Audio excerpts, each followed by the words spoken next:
আজ সকাল থেকেই দেখছি এখানে প্রচণ্ড বৃষ্টি হচ্ছে। সকাল থেকে বললে ভুল হবে, কালকে রাত্রির 10টায় যে শুরু হয়েছে, আজকে মানে সারাক্ষণ সারা রাত হয়ে গেছে। দিয়ে গরম গরম চা খেয়ে নেবার পরে আজকে একটু বিছানার চাদরটা চেঞ্জ করে নিয়েছি। চেঞ্জ করে নিয়ে এসে একটুখানি ওটস বানিয়ে খেয়ে নিয়েছি তাড়াহুড়ো করে, কারণ কি আজকে একটুখানি তাড়াহুড়ো ছিল আমার, কারণ কি কয়েকটা প্রচুর পেন্ডিং কাজ, কয়েকটা বলবো না, পেন্ডিং কাজ প্রচুর ছিল।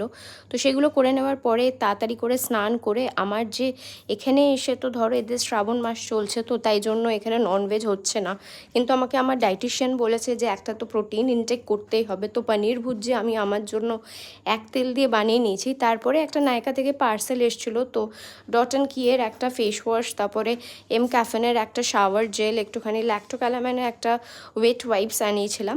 তো সেগুলো নিয়ে আসার পরে একটা পেয়ারা খেয়ে বিকেলবেলা রাহুল চলে এসেছিলো, তো এক্সারসাইজ করে আজকে দিনটা শেষ করলাম।